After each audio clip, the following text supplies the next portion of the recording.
بسم اللہ الرحمن الرحیم۔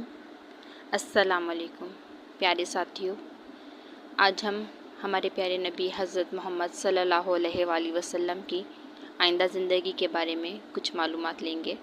دین ابراہیمی عرب میں زیادہ نہیں ٹھہرا، پورے ملک میں پھر بت پرستی پھیل گئی۔ لوگ خدا کے ساتھ مورتیوں کو بھی پوجنے لگے اور ان کو خدا تک پہنچنے کا وسیلہ سمجھنے لگے۔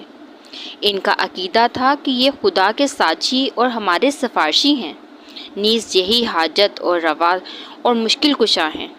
چنانچہ وہ مصیبتوں میں ان کو پکارتے، فریادیں بھی انہی سے کرتے اور مرادیں بھی انہی سے مانگتے۔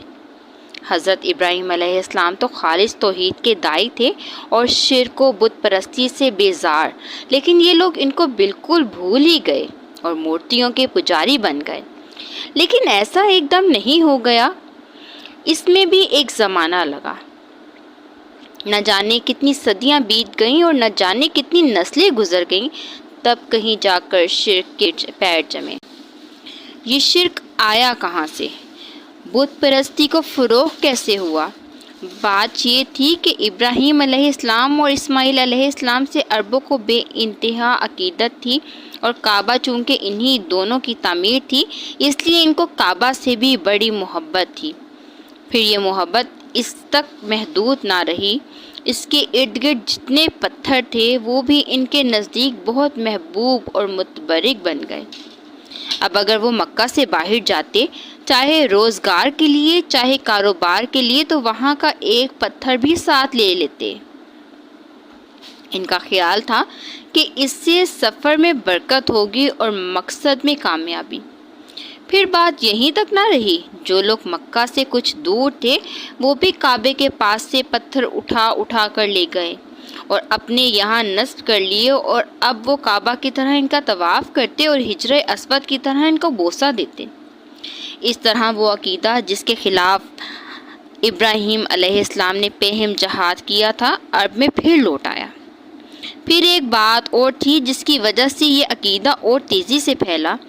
آتش فشاں پہاڑ پھٹے تو لاوے کی شکل میں جو پتھر نکلتے، ان کے بارے میں تصور تھا کہ یہ ٹوٹے ہوئے تارے ہیں جو آسمان سے زمین میں آ گئے ہیں، اور یہیں سے وہ پتھر مقدس سمجھے جانے لگے۔ کیونکہ بعض قومیں تاروں کی عظمت کی قائل تھیں، اس لیے ان میں خلاق عالم کی قدرت کا جلوہ تھا، اس کی طاقت اور عظمت کا پرتو تھا۔ اس لیے جن پتھروں کے بارے میں انہیں گمان ہوتا کہ یہ ستاروں سے ٹوٹے ہوئے ہیں، ان کو وہ بہت متبرک سمجھتے اور ان کی بے انتہا تعظیم کرتے، اور پھر عظمت کا یہ تصور اور آگے بڑھا اور ان کی پوجا بھی ہونے لگی۔ نسلوں پر نسلیں گزرتی رہیں، یہاں تک کہ یہ عقیدہ بالکل پختہ ہو گیا۔ چنانچہ اب کوئی بھی پتھر مل جاتا جو خوبصورت اور سڈول ہوتا، یا جس کی ساخت میں کچھ نیا پن ہوتا، یا جو کسی مخلوق کی شکل سے مشابہ ہوتا، تو اس کی عظمت ان کے دل میں بیٹھ جاتی اور وہ اس کو پوجنے لگتے۔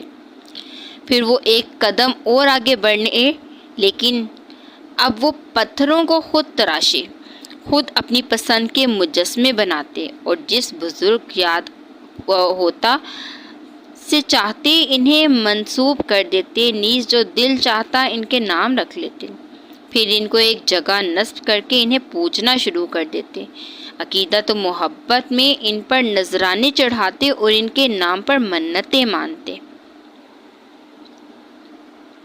ان کا خیال تھا کہ اس طرح وہ دیوتا اللہ کے یہاں سفارش کریں گے، بگڑے ہوئے کام بھی بنا دیں گے اور آخرت میں ذریعہ نجات بھی ہوں گے۔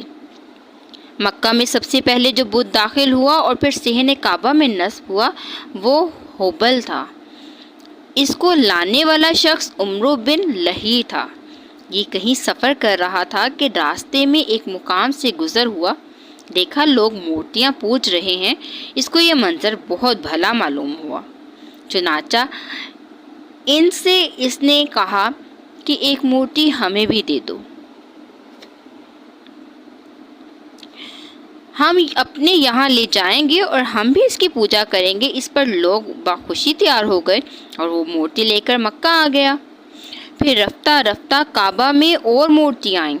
ان میں 2 مشہور مورتیاں اصاف اور نائلہ بھی تھیں۔ یہ چاہے زمزم پر نصب تھیں کیونکہ اس وقت وہ بالکل پٹ چکا تھا، بہترے تو اس کے نام تک سے ناآشنا تھے۔ پھر یہی نہیں، بیشتر قبیلوں کی اپنی اپنی مورتیاں بھی تھیں جو ادھر ادھر مختلف علاقوں میں نصب تھیں۔ مثلاً عزا یہ قریش کی سب سے بڑی مورتی تھی، لات طائف میں ایک قبیلہ تھا، ثقیف یہ اس کی مورتی تھی، منات مدینے میں 2 مشہور قبیلے تھے، اوس اور خزرج یہ ان کی مورتی تھی۔ ان کے علاوہ اور بھی بہت سی مورتیاں تھیں۔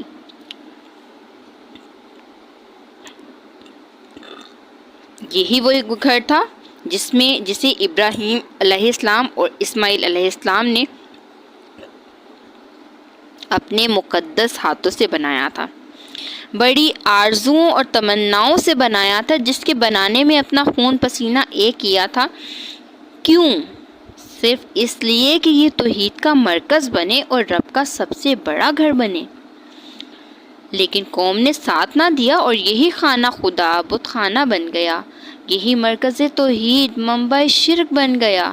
لوگوں نے ابراہیم علیہ السلام کا دیا ہوا سبق فراموش کر دیا اور اب انہیں یاد بھی نہ رہا کہ کبھی اس گھر سے توحید کی صدا بلند ہوئی تھی، بلکہ اب ان کے لیے یہ تصور کرنا بھی دشوار تھا کہ بت پرستی کے سوا بھی کوئی سچائی ہو سکتی ہے۔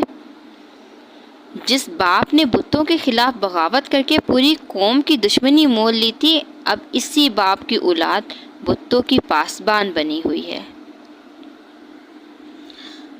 انشاءاللہ آگے ہم اور ویڈیوز لائیں گے اور شرک میں جو ہے عرب میں کفر کی بات کریں گے اور ہمارے پیارے نبی صلی اللہ علیہ وسلم کی حالات زندگی کے بارے میں بھی بات کریں گے اور ہر ٹاپک پہ بات کریں گے۔ آپ ہمارے ساتھ رہیے گا۔